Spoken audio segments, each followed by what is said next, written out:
Tulsi Gabbard, who has been, well, I don't want to give it away, but I kind of already have. So Tulsi Gabbard has spoke out against Trump, which I guess surprised a lot of Democrats because apparently they work together, and talked about the short-sightedness of Trump's actions recently dealing with an attack that we've covered yesterday in Iraq. Now, she posted a number of tweets, and let's go into what she said.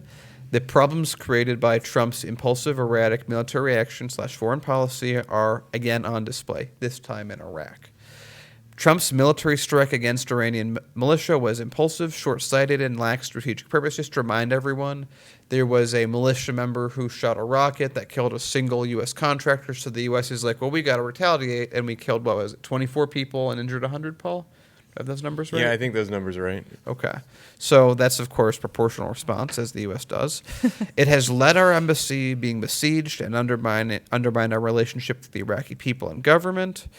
Serving the interests of Saudi Arabia and jihadists like Al-Qaeda, Trump is taking us deeper and deeper into the Mideast quagmire, Tulsi Gabbard tweeted.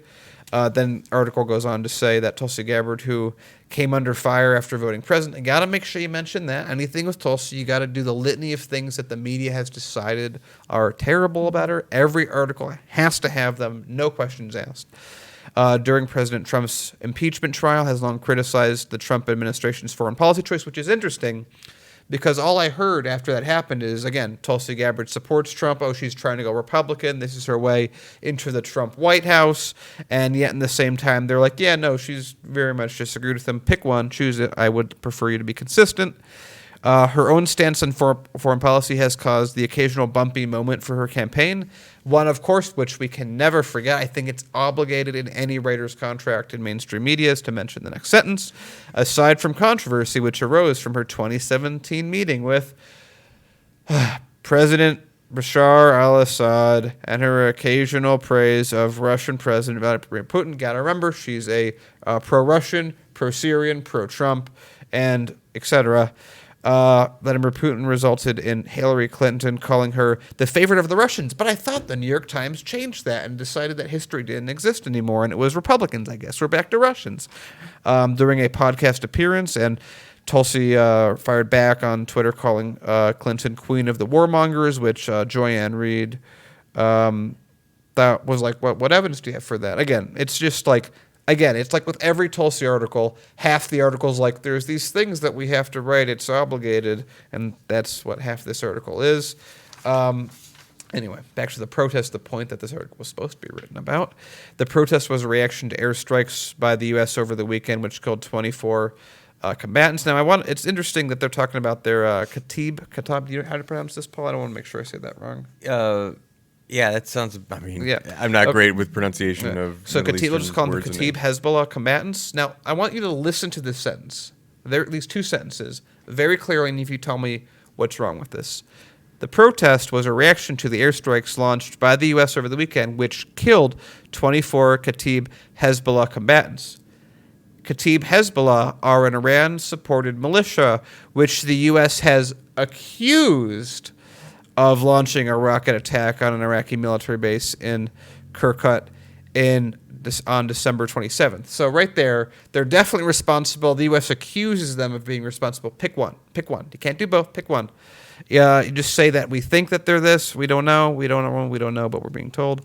No, but Daniel, you're missing the implication is that the United States' accusations are always correct. We would never be so brazen to accuse someone that we didn't have absolute proof that they had committed heinous war crimes, and we had to be the savior of the world and go in and make sure that rogue state didn't go and harm anyone else. We have to protect the free, loving countries of the world, Daniel. Yeah, exactly. So Trump, defending the free countries of the world, as you put it, shot right back, saying Iran will be held fully responsible for lives lost or damage incurred at any of our facilities. They will pay a very big price. Big price is all in caps, as Trump will do. This is not a warning. This is a threat. A threat is a type of warning, though. Am I right? I think I'm right on this. And I want to clarify a little bit further. This was the icing on the cake for this continual dumpster fire of an article. that they added an update to the article that said, further clarifying the nature of Miss Gabbard's connection to Bashar al-Assad, which makes me think that they didn't actually include the whole Bashar al-Assad angle in the first draft of it. Then the writer's like, it's in our contract. If you mention Tulsi, you got to mention Syria. So they just like copy paste, throw that in. And here we go. We have an article that's title has about nothing to do with or have to do with the article. And again, if I was to just talk about, okay, so if we have, here's the article here.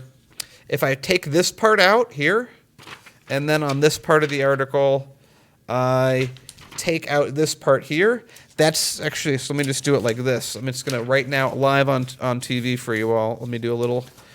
Here is the actual article about Tulsi, and then they're like, let's just put stuff in the middle that has nothing to do with Tulsi or just to do with her being a Russian puppet. But I'm going on, guys. I'm What do you think of surprised this? that they didn't add that line of like, oh, well, she's going to run third party and split the vote and give the election to Donald Trump. That's what she's going to do. We know that she said she wouldn't do that. We know she's repeatedly said that she wouldn't do that. We know we keep asking her if she's going to do that and accusing her of having that be her motivations, and her repeatedly saying, no, she's not going to do that. But we're going to say that's her secret plan all along. I'm surprised they didn't include that one there. That's usually in the old folder of Tulsi smears that they like to go to. Maybe it'll be another update.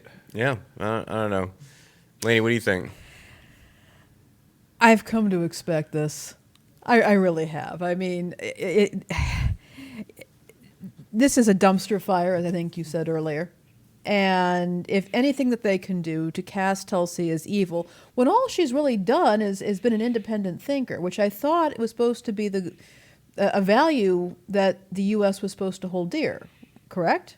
Yeah, I mean, Well, unless you go against it, yeah. Unless you go against what commercial interests, which I think is what it comes down to. This is pretty much what I've come to expect of the media and their responses to Tulsi. And I do think that this is a mess, what has gone on over there. This has been a mess from the very beginning. And I think that it's just stoking the fires against Iran. And as I've been saying for a very long time, I remember the conflict between us accumulated in a massive humiliation for the U.S. at the end of the 1970s. Mm-hmm. And I think that there are still people who are responding to this and are trying to inflame conflict to lead us to a war or to the brink of a war. This is something that's been going on as long as I've been alive. Mm-hmm. And this is really distressing.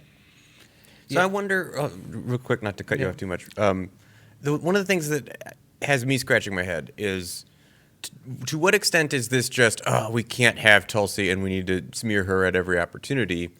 And what extent is it, she keeps doing things that force us to have to talk about her, and we don't have very much to lean on, so we're going to keep going back to the Assad apologist thing, or the Russian thing, or your secret Republican thing. And that's just like the fact that she's calling out Trump for his retaliation in Baghdad very recently. Like, that's a topical enough thing that's one of those types of military actions that did make the news in the United States. If you look at actual bombing campaigns that have encroached into Iraq, it's not one of the big ones over the last year, but it's certainly one that has garnered a lot of press and people are talking about. And so, to what extent is this just like, we have to talk about her now because she's saying stuff about this thing that we really want to happen very quietly, and so we have to go out there and remind everyone this is why you don't listen to politicians who say bad things about our bombs overseas. I don't know why you think it's an either or. I think it's a both. It could be both. They don't want to talk about her, but she's making points that they're like, we have to put a lid on that. We have to remind people that she's not to be listened to, and sadly, it's worked to a very large degree. The amount of media orgs that are against Tulsi Gabbard, the amount of people, like I see the comments in our videos, and the amount of people, it just like, you can tell when someone hasn't watched the video we're doing, they haven't done anything of that nature. There's always these very specific There's a lot of knee-jerk responses, yeah. And it's all based on this buildup that we've talked about. I would also say that Tulsi, I think, probably infuriates the media because she does not speak so much in sound bites. She does not pander. She does not, use current phraseology that you find all over Twitter. And she's also speaking from legitimate experience here, which, unlike a lot of politicians, she's actually has an interesting background. And I think that also infuriates the media to a certain extent. Yeah, and again, it's like Tulsi used to be this shining star that they were going. That remember, like again, just remember, 5 years ago, Tulsi Gabbard was, she's the next wave of Democrat. She's not white. It's diversity. She's a woman. She's strong. She's a veteran, and those were all positive. Remember, the media thought Tulsi Gabbard was the bee's knees until Hillary Clinton was very upset with her, and then all of a sudden, all of it changed. So either which time that Hillary Clinton was very upset with her? Because I would submit the time that Hillary Clinton was very upset with her was when she stepped down from her position at the DNC. Exactly, yeah. Yes, that time. Yeah. So either, now let's just go with it. Either Tulsi Gabbard was an amazing person, even though I would argue the further back you go, the less evolved she is. So I would argue that the further back you go, Tulsi had less and less ideal stances from my point of view. But according to the media, that's not the case. They loved her. They never brought up things that they brought up now, stuff that like when her childhood and things like that was like, we don't talk about that. But now that she's no longer part of the big club, even though she still has power, now is when we talk. Now we bring up, make sure every time you bring up she was in Syria, even though Nancy Pelosi was, she has these stances. Tulsi Gabbard is a threat to them. I think that's ultimately what it is. But I also think that she's effective at what she does, and she is very effective. Not afraid to put herself at risk. We've talked about it. She is happy to be high risk, high reward in the decisions that she makes, and not a lot of people are willing to do that.